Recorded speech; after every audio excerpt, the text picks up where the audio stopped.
Let's do it. Kristen. Oh my God, girl. It is almost What's going on? Valentine's Day, Yeah. and today Yep. we are talking about sex. Woo! Woo! I wish I was having some. I'm so Oh. dreadfully single.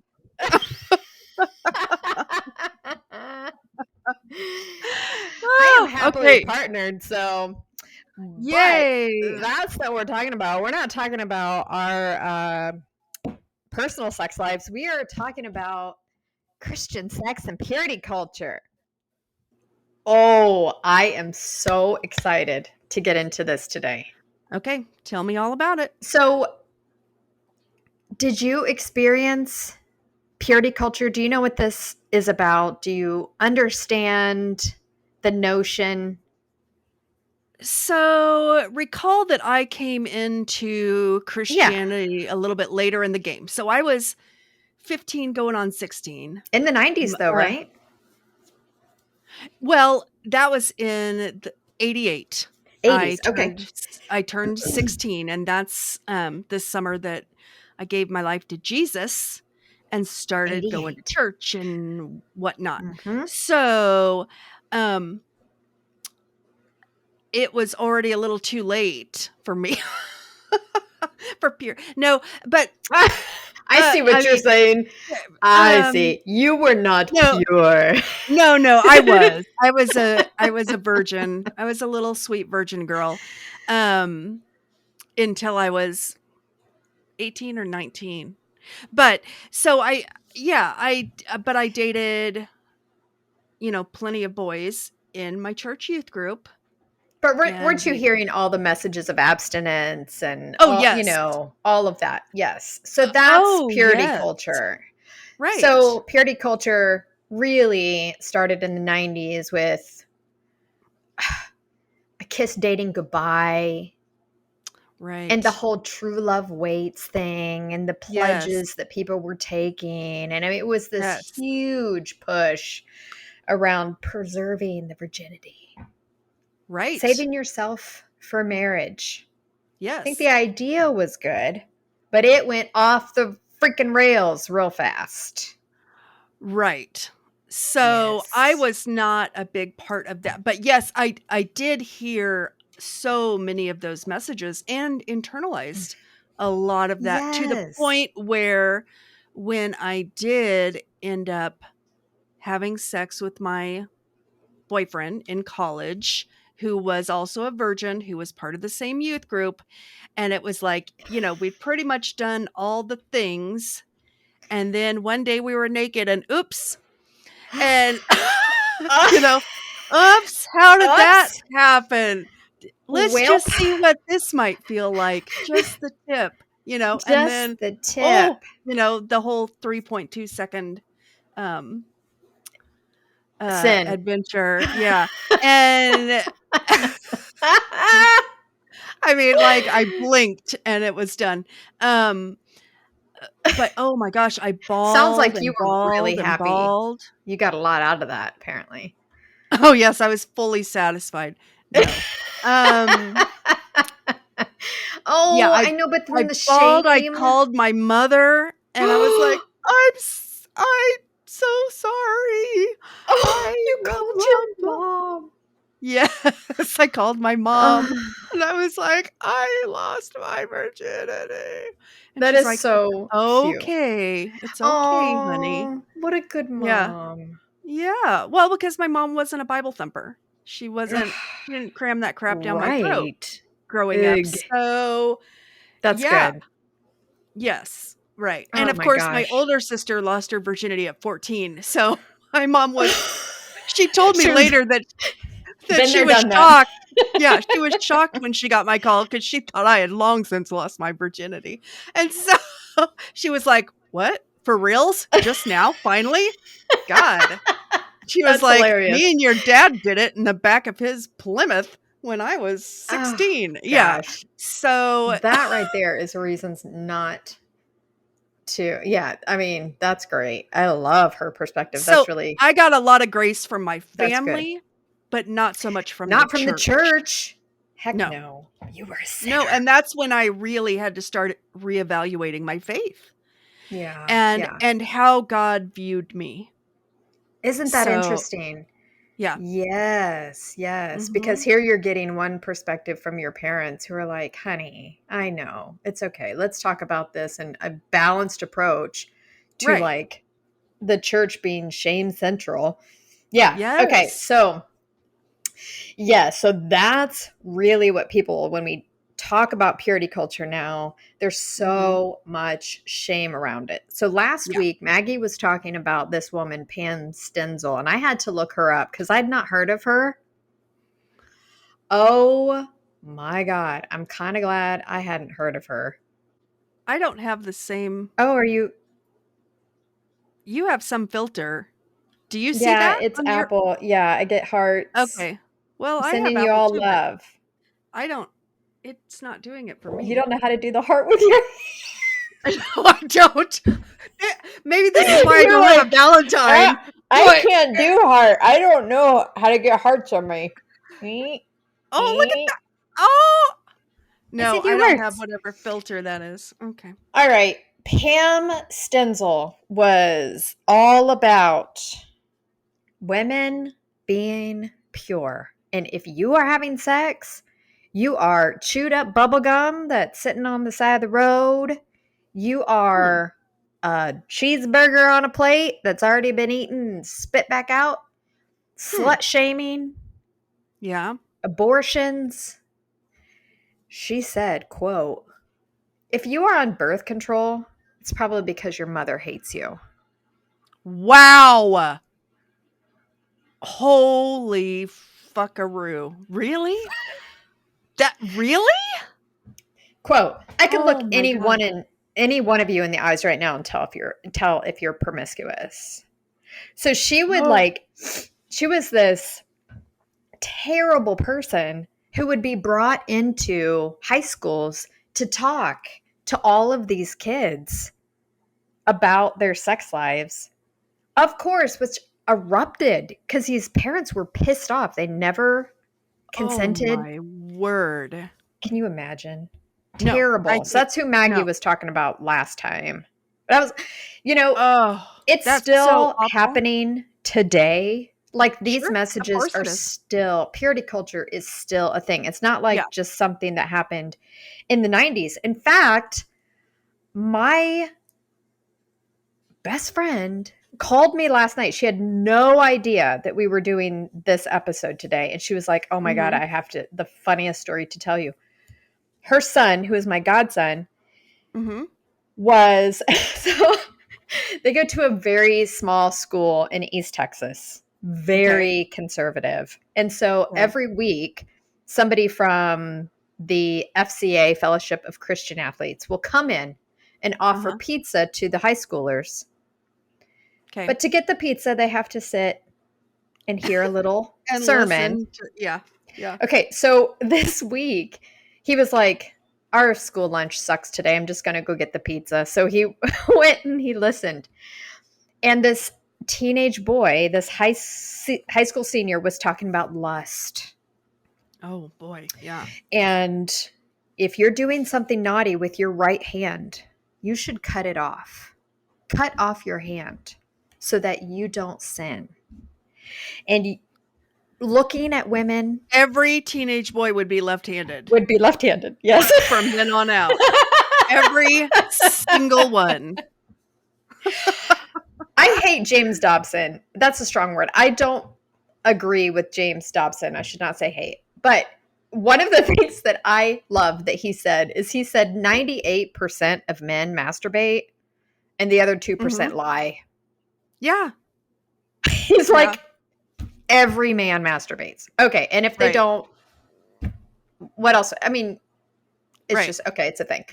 So anyway, back to the story. He was saying that this kid was talking about, if you look at beautiful women, it's sinful, you're a sinner, and just going on and on, right? The whole purity culture message, and you shouldn't have sex before marriage, whatever.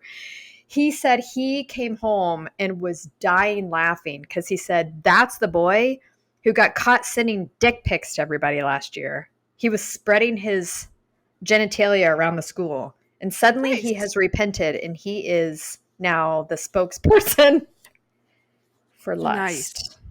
Okay. So, good to know. purity culture is alive and well. Mm-hmm. Yes. Well, do you recall hearing that you can be a born again virgin? Yes. That God can restore your virginity. And he will even replace the hymen. What? Okay. Yeah. Well, I don't remember hearing that, but totally pure. Wow. He will preserve you. Uh-huh. Mm-hmm. Okay. Yeah. The Holy Spirit's just going to come seal that back up, huh? Yep. Nice. Fix that right back up for you. So, purity culture was started in the 90s with the evangelical Christian purity movement. So, there were gender expectations. Obviously, it was heteronormative, that there were very strong gender stereotypes, right? Mm-hmm. That men were supposed to be the head of the house. He's supposed to be the man, masculine, absolutely have nothing to do with any kind of femininity at all. He's a leader of the household, the church, society, right? And females are supposed to be feminine, sweet, supportive wives and mothers, right? So very strong gender stereotypes. Yeah.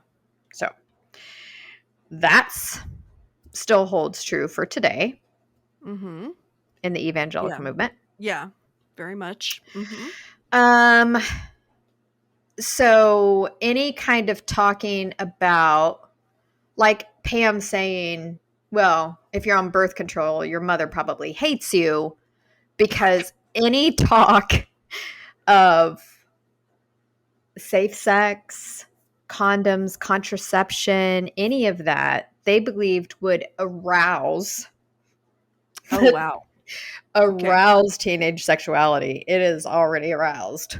Right. But it would spark them to have sex, right? And I remember my mom saying that. Like, I'm not going to go put you on the pill. That's just me giving you my permission.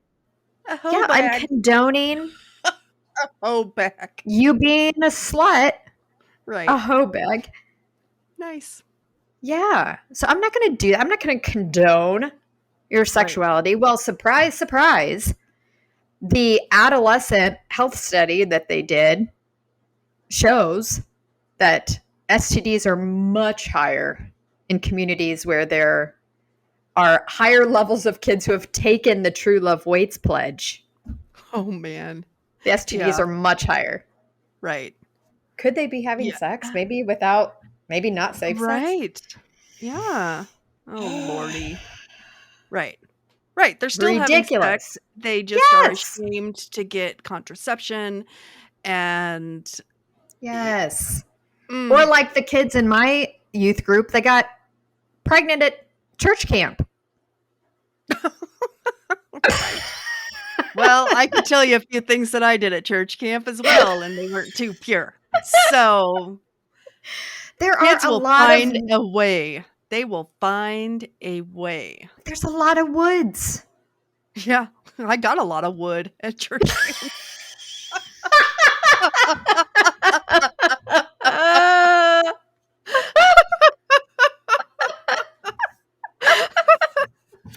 Oh, back in the good old days. Yeah. Oh God, too funny. Yeah. I did not. I was pretty pure at church camp. You wore that bikini though, that one time. You said you wore a bikini and then you got like... Okay, that wasn't church camp. That was at the Christian festival. Oh, okay. Yeah. Well, church camp I was like Christian middle school. I wasn't doing all that naughty stuff in middle school. High school. Oh, it's a different story. No, well, this was a college church. I mean, I was in college, and did I mean, it wasn't church camp per se, but it was some church event. I don't know, a whitewater rafting trip or some. Anyway, Yeah. we had camp out and we snuck off. Oh yeah. Oh my gosh. Oh yeah. In a porta potty. Did it in a porta potty.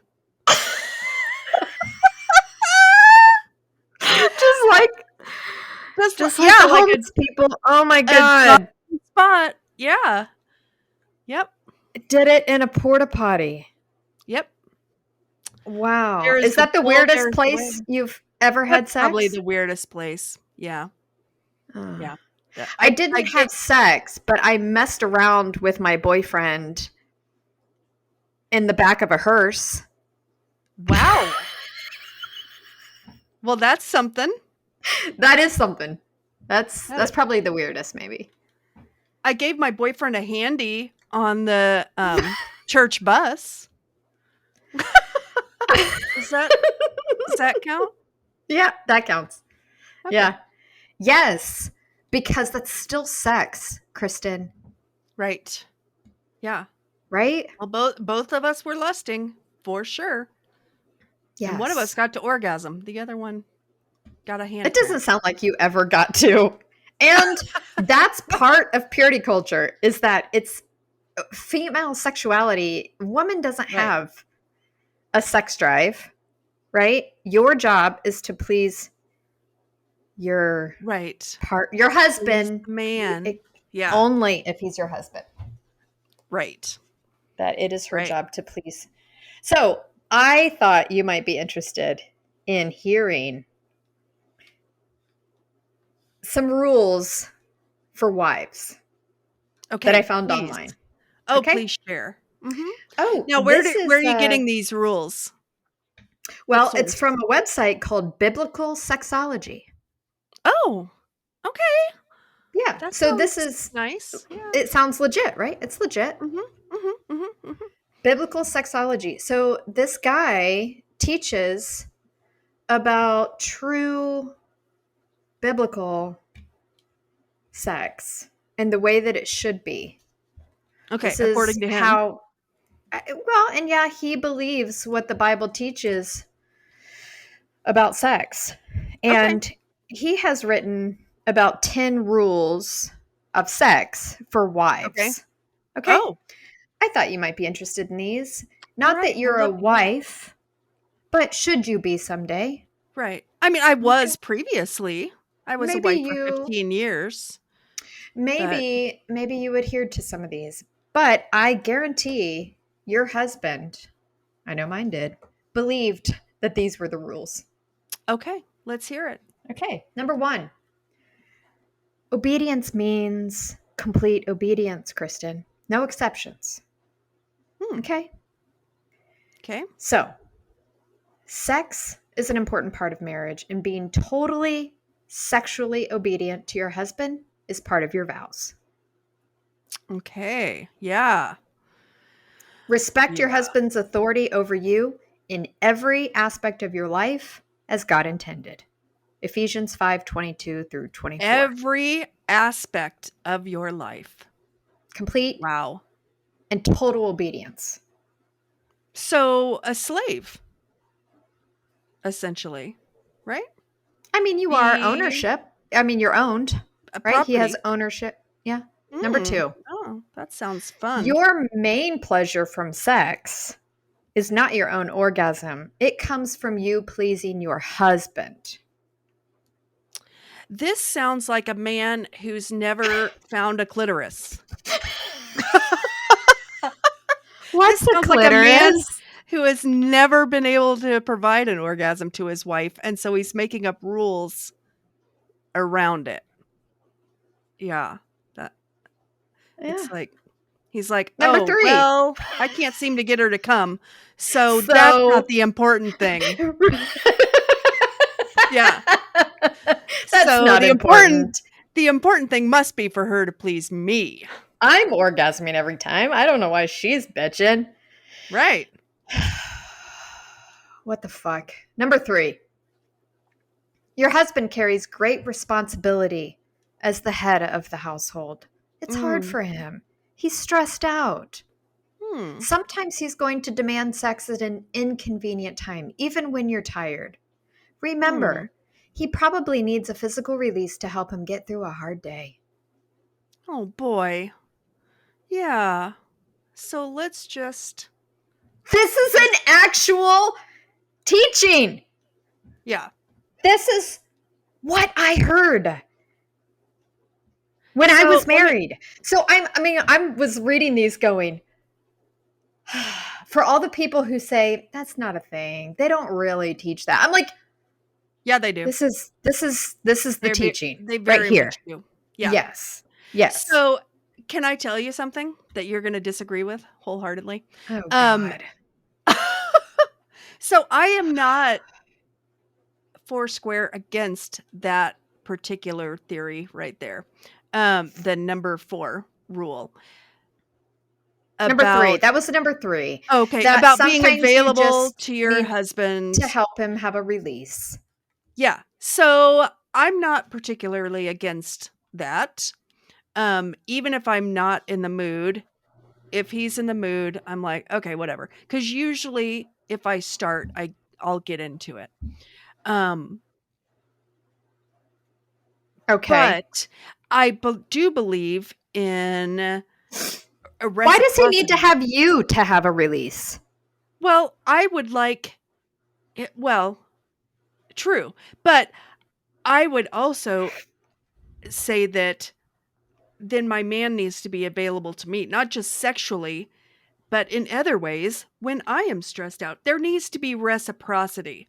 If his love language is physical touch and he is wanting to be intimate and I'm not feeling into it, I will be like, okay, all right, I'll do it.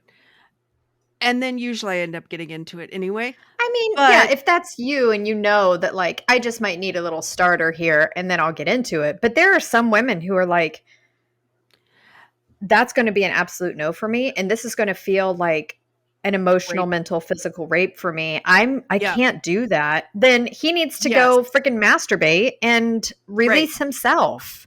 No, I agree with that Get too. himself a little pussy pocket.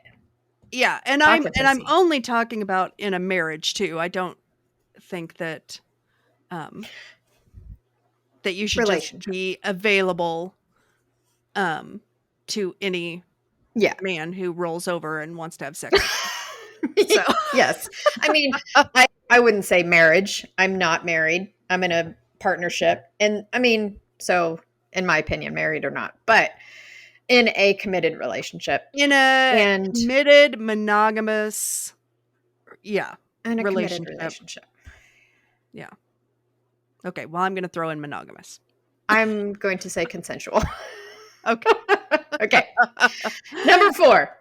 A man wants an enthusiastic sexual partner, Kristen, not just somebody who's going to roll over and say, okay, I'll get into it.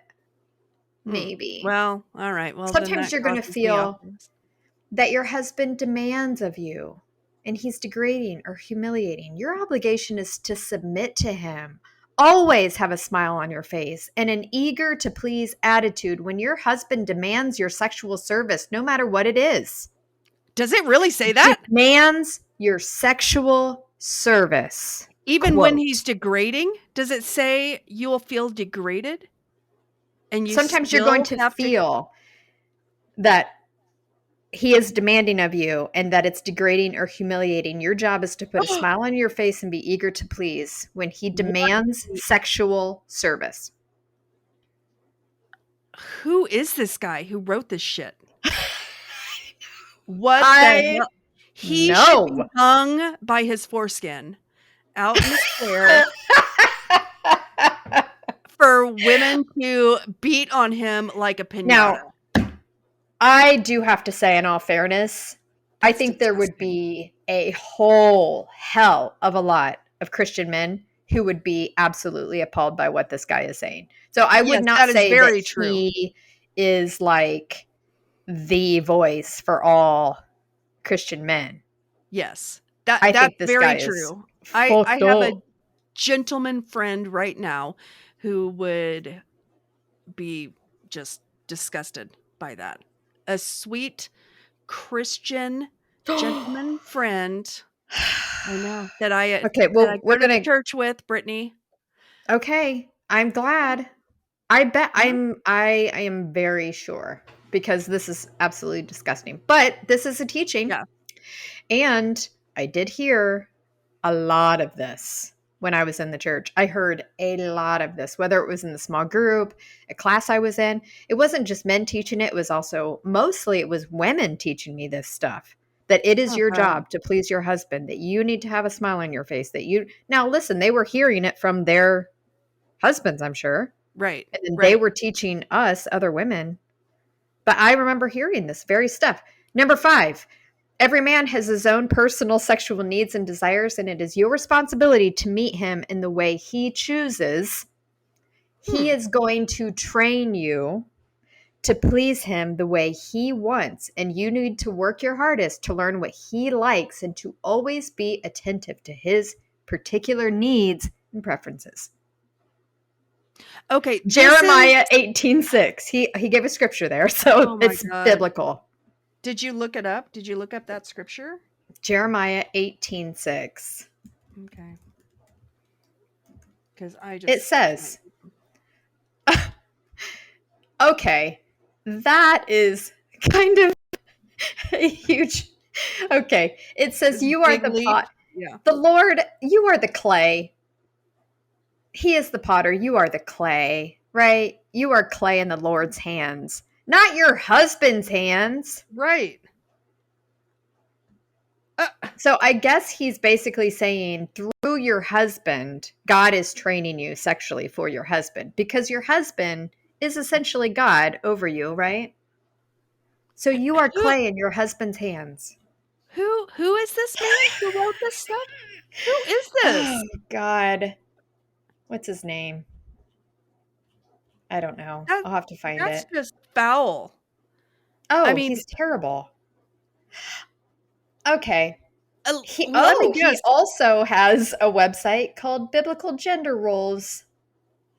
Is he on Jeffrey Epstein's list of visitors? I mean, he sounds like Oh, someone who's he probably says, involved in human trafficking as well. no, he says, Kristen, that he is a Christian husband and father in his 40s. And the goal of his blog is to help educate people on the distinct ways God has designed men and women and his special purposes for Okay, gender and sexuality. is he like a medical doctor and psychiatrist? I mean, how Wait. This was written what? by a woman. What? No, no, no. Yes. Oh, for the love. Her name is Monica. At the very end it says, I can say that at least these rules have worked well and our marriage is very strong. Blah blah blah, Monica. Okay, See? so It's a woman. women too. Yeah. Okay, here is Gross. my thought. Okay?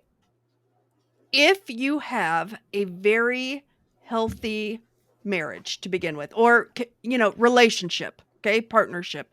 If you have a very healthy communicative equal partnership where there is respect between one another, then I don't have a problem with many of these things. I would want to teach my partner how to please me.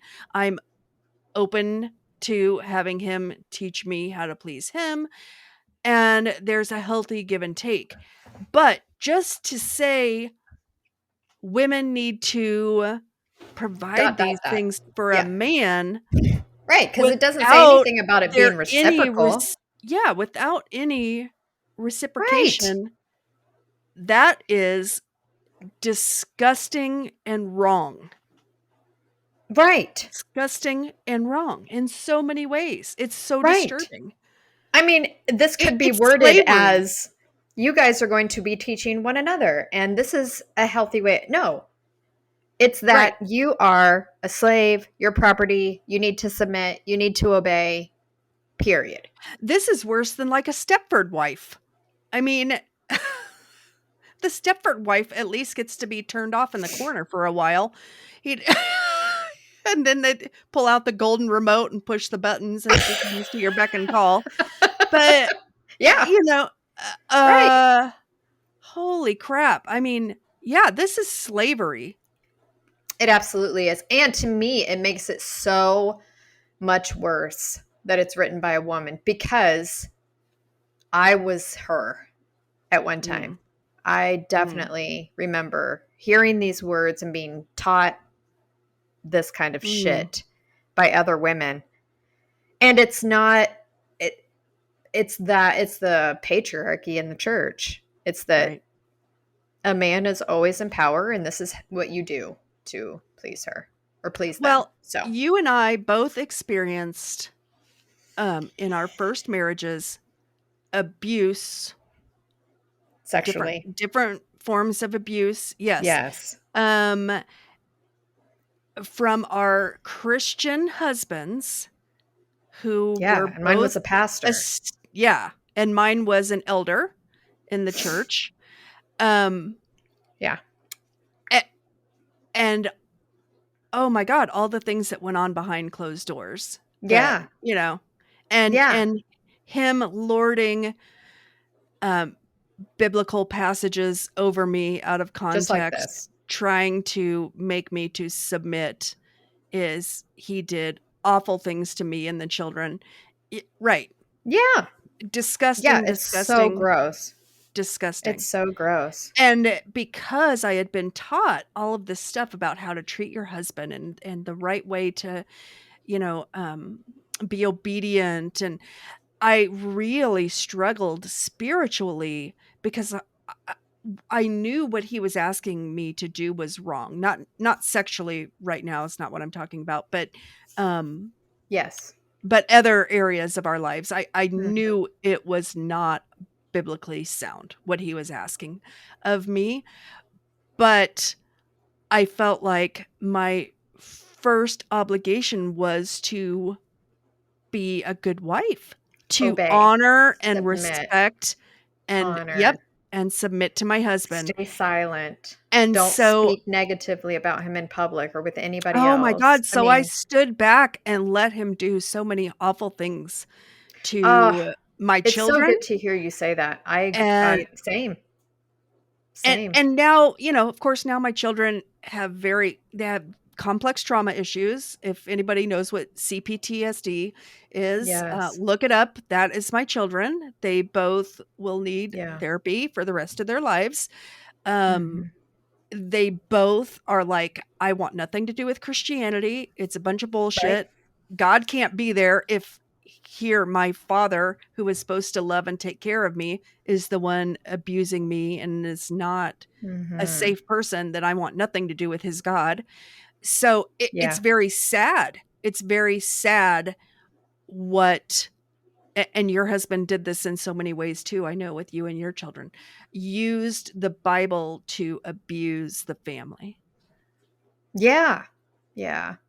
And that's something that I had to really wrestle with because I felt so much guilt and shame Yes. Yeah. about sitting by and letting it happen Yes, me too. and not doing something sooner. I Yeah. eventually did, Yes, me too. but it took one of my children almost, and my sister was like, "You're going to be standing at his grave if you Yeah. don't get out of there."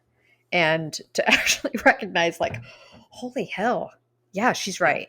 I got to do something finally. And I'm glad I did. And listen, I can say in all fairness, and I do really strive to be fair to him as well, that he has really changed a lot of things around Mhm. because of that. I mean, and I'm Mhm. I'm glad. I think he has really strived to be a better father and to really recognize some of those abusive patterns and stuff. And that's good, for my kids mostly. But Sure. I mean, these things are so entrenched. I also recognize how those beliefs were entrenched in him, that Mhm. he was learning these things from men in the Right. community. He was learning these Right. things from his parents, how his own mother submitted to his father. I mean, these Mm. things just go back generations and generations and generations. The Yeah. trauma upon trauma upon trauma. And it's just gross Now, purity culture especially is something that has, when as women have recognized how damaging it has been Mhm. to not just women, it's Mhm. so damaging to men as Mhm. well, even though they don't necessarily, a lot of them don't recognize it, but it's super, because in purity culture, men are taught that, just like what this woman is saying, they can't control themselves sexually, right? If they need a release, they need a release right then and there. If they have a sexual urge, that needs to be filled. They can't control it, right? They Right. can't really control, looking, if a woman is dressed provocatively, it's going to cause them to lust. They have no control over that lust, really. So it's a woman's job to then manage a man's sexuality. Right. You need to watch how you're dressed so that you're not causing them to stumble. Oh, that's so Did you hear ridiculous. that? I Yeah. mean, I heard that all the time. Don't cause a man to stumble. You need to watch how Right. you're dressed. Dress Like, modestly. Yep. why does how I'm dressed have any why does that have anything to do with it? Don't Right. look at me. Well, because, then they're gonna have to cut off their arms, Brittany. They're gonna have to cut off their hands because Pluck out your they're eyes. oh, good heavens. Number 7, dress in a way that a husband instructs. Okay. What if he wants you to dress provocatively? Oh, we missed number 6. Men are visual creatures, Oh, yes, and you they need are. to keep your body in shape and always look your best. Work out, eat right to keep slim and sexy. Pay attention to your Fuck. hair and makeup, even if you're just at home. Embrace body. Oh, fuck. Embrace body modifications if your husband thinks that will enhance your beauty. What? So get a boob job. Get a fucking Get boob job is what that a says. boob job if your husband wants you to. Oh my god. Get a nose job if it will make you Oh, more beautiful. holy shit. Dress, number 7, the way that your husband instructs. Men like to show off their wives. You're your husband's prize. Great. Wearing revealing clothes does not make you a slut. You can be a faithful Christian wife and also look like a sexy, desirable woman when your husband takes you out to dinner on the town or to the beach. Well, that's nice. I It's mean, nice here that we she's have, saying go ahead and dress provocatively if your so that your husband wants you husband, to. because he wants to show off the boob job. Right. He's like, I just paid 10 grand. I want those things bouncing around for In front of, in yeah, front of everyone's everybody. faces. That seems a Yeah. little contradictory. Oh, she's got a scripture to go with that one too. I need some arm candy. So, what the actual Number 8, Kristen. Okay, what? The Bible is very clear that your husband is your master and that God expects you to respect his absolute authority over you and for you to serve and obey him in every way. As my husband has told me many times, I can do things the hard way or the easy way. But either way, I'm going to do them. So take the easy way by submitting with a smile on your face. Wow. Holy Sounds like she shit. has a great husband. I can It do this the easy way or the hard way. it sounds like this is actually a woman that's been abused and that she's from Absolutely. generational abuse. It Yeah, really does, doesn't it? it does. I kind of feel sorry for Number her. 9, sometimes your husband will need to punish you when you fall short of his expectations. What the fuck? Punish how? Oh my god. Where is this woman? Do we need to go We stage an might need to do intervention an and rescue intervention, her? Monica. Be Oh, grateful that he Monica. takes the time to correct your behavior and thank him for helping to make you a better wife. Oh my god. I mean, I I about want to cry for this woman. That's so horrifying that is that so she actually horrifying. believes And those the thing things. Well, the thing is, this is absolutely, like I said, this is not like some far out in left field. I mean, No, it's not. it's just so, like, I think these are the kind of things that you hear women say to one another in the church, but it's so like, whoa, it's hard to see when you actually read it in print. Oh my Like, God.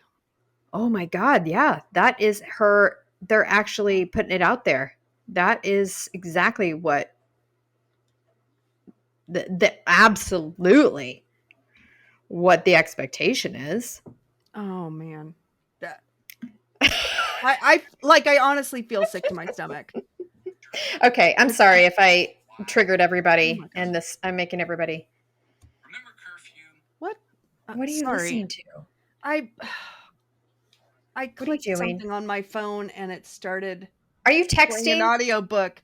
No, What are you doing on your phone? I was trying to look up the little girl purity conference thing that my friends took their girls to see what it was about. Is it good? I can't find it, but accidentally Oh, clicked so this on is something that something. happened recently. Your friends took their daughters to a purity thing? Yeah, I mean about 10 years back. Yeah. Oh. Some of my friends from Wichita took, Was it they the did like a purity ball? well, it may have been a part of it, but it was like a Bible study thing and then there was a conference. I don't know. Was They're it getting daddies taking their daughters or moms?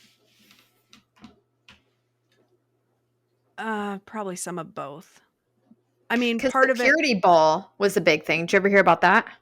Yeah, and I know that see, they're big homeschoolers. And so I That's know not that surprising. Right. especially back in Wichita, there's a huge homeschool community in Wichita. Ugh, that I But almost got into. My ex wanted me to homeschool. I had homeschooled for several years, yeah, and he wanted me to keep homeschooling. And I was like, I can't do it. I cannot do it. I have to hang yeah. around with those kind of people. I could not do it. And I'm really thankful I didn't. Good God. But Yeah. yeah, that seriously, all So about abstinence and purity and yes. taking the little girls and their little beautiful dresses. And so the whole I True mean, Love Waits thing was the pledges. You had to make a yeah. contract. Oh, You got the rings. Did you ever hear about that? I've heard of it. I did not have to do that. Praise Jesus. I didn't have to do it. Well, I did go. I think I've Thank you, mentioned this on sweet a Lord. Yeah. podcast before, but I did go to a True Love Waits rally in Washington, D.C. Girl, with you my did youth all the group. crazy crap. You were We had to so write a pledge and put Christian. it on like the Washington Mall, like stick it in the grass Oh of God. like, I will be pure. And I think that's the same year that I was making out with my boyfriend in the hearse. Right. Yeah. So, But you didn't have sex in the hearse, so you were still no, I pure. did not have sex. I did not have intercourse. Probably everything but Yeah. up until marriage. And I had so much shame. I lived in perpetual shame. Wait, you were a virgin until marriage? Yes. Like full I mean, intercourse? in full Yes. intercourse. I mean Okay. everything but. Yeah. Yeah. Yeah. Sure. I Sure. was terrified of getting pregnant. So, I Sure. mean, Yeah, because yeah. how would that look? Yeah. Yeah. But so when my ex who I think when we met he was like 25 and I was like Mhm. 21 or something like that, and Yeah. he had been like he had not even really messed around with any Oh, other girl. wow. He was very now he was watching porn and he Okay. had his own level He'd of messed shame. around with himself. Yeah. Yeah, Okay. he'd had his own level of shame. But like as far as like intimacy with another person, I had done way more. And Yeah. so he made me sit down with him and for 3 hours tell him every single detail of everything I had ever done with anyone. What were the details? How many times? Where did you do it? It was a 3-hour conversation, and his Prior to parents getting got married? involved. Yes. Oh my god. As if you weren't carrying enough shame from His your parents own. got involved. Oh He my. was touring with a Christian band at the time. He told all Yeah. of them because he didn't know if he wanted to marry me anymore because I was not pure.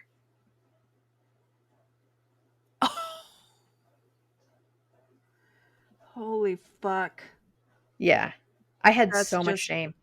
that's so Yeah, a lot disgusting. of shame. It was really bad. It was really bad. And why I'm such a big advocate for safe, consensual premarital sex with somebody that you're committed to and maybe Mhm. want to get married to. I mean, because the honeymoon was terrible. I mean, Right. it's just awful. You know, like, and I Yeah. hear a lot of people say that who have been raised in Yeah. purity culture Yeah. of Yeah. like Yeah. so much shame and sexuality is not for women. You have to be pleasing your husband, like all of those messages. And then suddenly you get Yes. married And and you're supposed to sex turn is it suddenly on? on the table, Yeah. literally. I don't know, a sex on a table sin? I think you I don't can, know. in marriage, you can have sex anywhere you want, Yeah, I of course guess. you can. Yeah. Okay. Even in a So, porta potty. But yes. I agree with you. I lost my virginity in college. And then after I broke up with that boyfriend, well, I first of all, I put way too much effort into maintaining that relationship. That was not a healthy Because, relationship because I had lost my virginity to him and I felt like this should be yes. the only person I ever sleep with, so I better end up marrying him. And so we stayed Mm, together way too long and he was awful, awful, awful. Anyway, after that, and I felt so weighed down by shame that mm. I'm like, "Okay, well, I'm damaged goods. I might as well fuck around with whoever I want." Oh, So, damaged goods. yeah. So Yes. then I just kinda went off the rails and slept with, like, a handful of other guys during college. Um, but when I met my to-be husband, I remember we sat down and had a long talk as well, and I had to build up the courage to admit to him that I was not pure. I had not waited for him. I, you know, was was Had not a he waited for virgin. you? No. Oh, okay. No, but he didn't bother to tell me that until after I had suffered through my whole spiel and was crying and Oh. felt awful. He didn't tell me until the next day that he had actually slept He with wanted you to someone. wallow in your shame. That is awful. I know. What a piece of crap, but That I is married him anyway. psychological torture. Well, my entire marriage was psychological torture to that man. So, that should have been, like, a big anyway. So, not to get too Woo! far into that, That's but terrible. Yeah, yeah, yeah, I just just terrible. of course, and then he and I didn't end up waiting until we were married anyway. We Oh waited my until we were god. engaged. Of course, we got engaged, like, 6 weeks after we started dating. So, we waited, like, 6 weeks, and then oh, Lord. Lordy, lordy, Jeesh. lordy. Jeesh. Yeah. Well, that is terrible. So, Um, let me tell you just one more thing. So, okay. let me spew a little bit of my own beliefs about sex, and this is my own personal Okay. beliefs. Yes. Let's hear it. So, I am not at all against having sex in a committed, healthy healthy relationship outside of marriage. Like you said, consensual, but uh but I do wish that I would not have had sex with several people that I did prior to getting married. Yeah. I do think those memories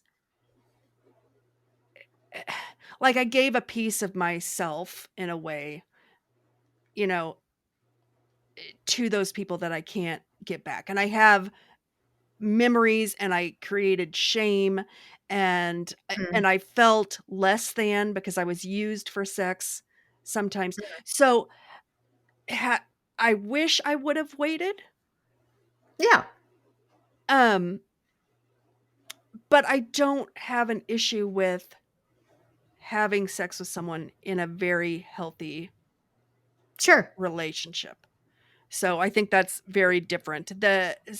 Many of the men I had sex with, those were not healthy relationships. That was me feeling, um, oh, I didn't have a very good self-esteem then, Sure. and I felt that I needed, male affirmation, Yeah, uh, that for makes myself. sense. So Yeah. I And toyed that's with okay that sex that's your to get love. perspective. Yeah. Yeah. Yeah, that is That's my okay that personal that's perspective. yeah, But exactly, that's how it feels best yes. for So, like, you. Now I would never say to a young woman, "Go sleep with as many people as possible and get yourself figured out." Because I think that could be damaging.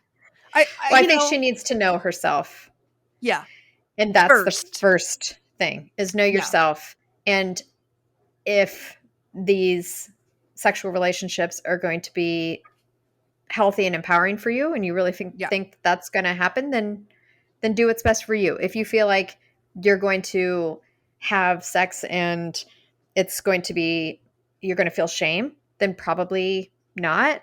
But you right. need to know yourself first, right? I think Understand that your internal motivation yes. first. I think that casual Yeah, sex can be just fine for some people. They are, there's no shame around it. It can be a very empowering experience.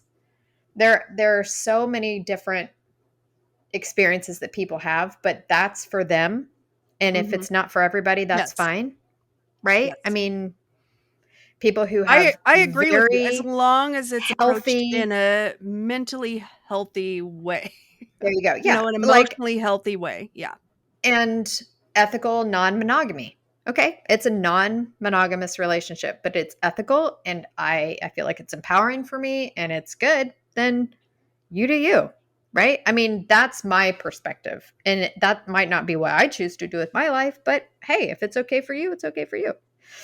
So, I mean, but I think again, this is like the church's perspective of purity culture mhm, is there is one mhm, way, there is this is what God's way is, and this is the mhm, reason why it's God's way. Has nothing to do with, well, maybe back in those days when the Bible was written, a woman was property, right, and we want to protect women as much as possible so that all these right. men aren't just raping Tossing them women aside. Yeah, willy-nilly and getting them impregnating them and then tossing them off to the side. We want to make sure right, that women are protected and preserved relationships where they're actually going to be provided for. right. Okay, well, that's not our life right now. That's not society right now. So maybe there's some other ways of looking at it culturally. Sure. And I mean, that's why purity culture, I think there's some good things to it. And I think there's some very, very damaging things. I can understand both sides. Yeah. So Yes, I wholeheartedly agree with that statement. now, did you hear there were like the purity rings and stuff? Did you hear that the former pastor, Nadia Bolz-Weber, uh, had everyone send her their purity rings? So this was, What? God, when Why? was this? This was like, Like, she had a recall on them? "Okay, these are crap, send them back?" oh, no, Or she wanted everyone to send them to her. So she said, okay, everybody, if you have a purity ring, send it to me. I'm going to melt them down okay. and I will make a golden vulva out of our purity rings. She made a statue of a golden vulva out of these people's purity rings. Oh my god, that's amazing. What was Oh, so amazing about this is that I was looking that up and I ran across this Christian blogger. Okay, uh-huh. she did this in 1993. She's so Nadia Bolz-Weber did this in 93 that she had everybody send it to her. And then with Gloria Steinem, she presented it to Gloria Steinem, this golden vulva statue. Yes. So I was looking this up because I was like, I've heard about that before and I absolutely loved it. I thought that was hilarious. And so this Christian blogger was talking about how terrible that was. Oh. And I mean, she quote, calls herself, her name is Amy. She calls herself an expert on sex and sexuality. Okay. She's a Christian expert on sex and sexuality, but in her blog did not know the difference between a vagina and a vulva. Oh, good God almighty. She said that Nadia Bolz-Weber melted down the rings and made a golden vagina. Can you believe I said vagina on this blog? Like, it's not a vagina. It's a vulva. No. And if you don't know the difference, you're not an expert on sex and sexuality. And that right there is the problem. That some women shouldn't be teaching other women about sex and sexuality if you don't know the female parts of anatomy. Maybe you should know that first before you give any sex advice. Just saying. Right. Oh, maybe. My God. That's something. You should understand that women are not property. Right. Before doing a 1 to 10 list on the rules of sex. Yikes. Yeah, big fat disgusting yikes. Big fat disgusting yikes. So I am going to put a plug out there for, pause for a second. A butt plug? An anal plug? Is that the kind of plug you're putting out there? Look, everyone, I'm taking your charity rings and I'm making butt plugs out of them.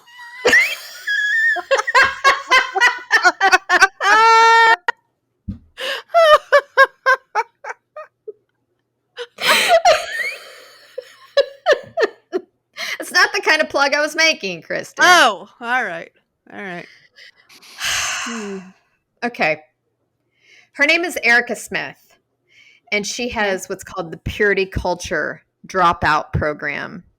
Oh, nice. And I know she does like individual consulting and stuff, but there's a really good resource that she has on her website, which I'll put this in the show notes too, but I did want to just put her resources out there. She also has like queer support groups and really good resources. She has an ebook that you can buy that I purchased, and I think it's really good because it looks at the values that purity culture teaches young men and women, and for you to be able to go through this workbook and decide, does this value resonate with me or not? Or is there something maybe part of it I want to keep and part of it I don't? But it kind of talks you through, and she's not like, this is what you should or should not be doing. It's, do I accept this value? Do I not? What do I want to believe for myself instead? Yeah. Really evaluating. How to think critically about it. Yes. Which I think is an amazing resource for young people. Yes. Of like, is this, if you are in the church currently and you're hearing all of these messages about abstinence and purity culture, maybe there's part of that you want to keep, but let's critically think about it.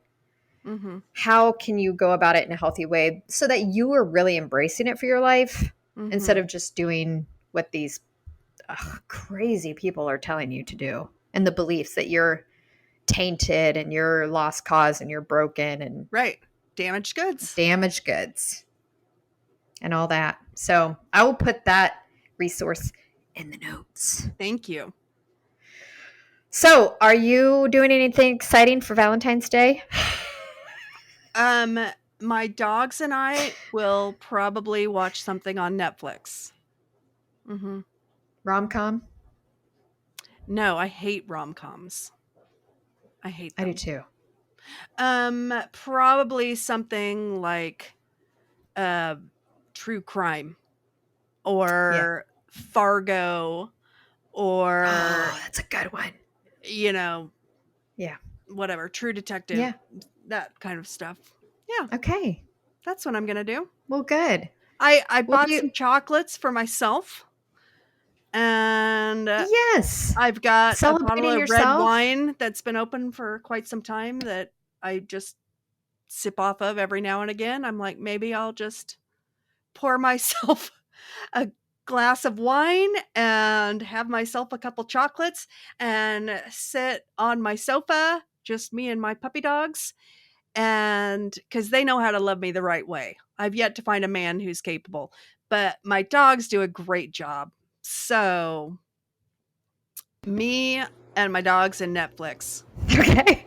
That sounds great. I love it. I love it. Yep. Good. Okay. What are we talking about next week? I'm thinking campus ministries.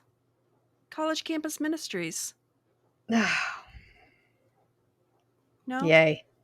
Yeah. Yeah, you're like, oh God. Oh, Sooner or later we have to cover that. Oh, God.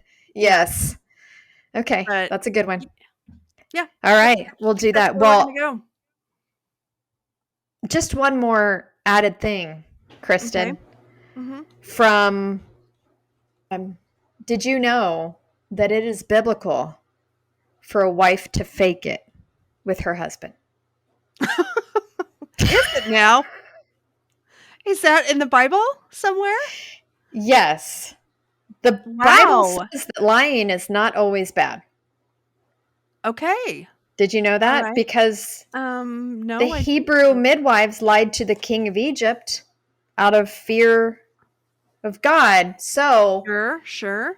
If they lied and God was okay with it, then it's okay for a wife to go ahead and fake it for the sake of his ego. Wow. Okay. Interesting. Mm-hmm. In fact, it says, should a woman fake it with her husband? Quote, the answer is yes. But really it is, in bold type, yes, most of the time you're going to be faking it. So fake it. That poor woman. She clearly has never experienced good sex. I don't know if this was written by her. This is a different blog. This might have been written by her husband. I can't imagine a man is saying, please fake it. They don't want you to fake it. They do want you to. No, they're assuming you're never faking it. They can please you every single time. Right. They want you to come. They don't want to know if they haven't made you come. But I can't imagine a man saying, please fake it for my. That's true. For my this is definitely a woman. Yeah. For masculinity. Yeah. For my fragile ego. Yep. Okay. Well, that's it, Kristen. Just so you know all the rules. I wanted to be clear for you this Valentine's Day, just in case. Okay. Well, just in case I get some. Well, I don't know. I guess I could. You have to break up a Tinder account again. Yeah. There you go. Okay. Sooner or later, we're going to have to talk about Christian dating as well. Oh, I cannot wait for that. Yeah. ChristianDating.com or singles, Christian singles, whatever those. Christian Mingle. Christian Mingle. That's it. Yeah. Oh. Upward is one of them. Upward. I don't know. There's so many. There's so many, and I can't wait for that. Okay, but next week it's Christian Ministries, so great. Yeah. Okay, well, this has been lovely.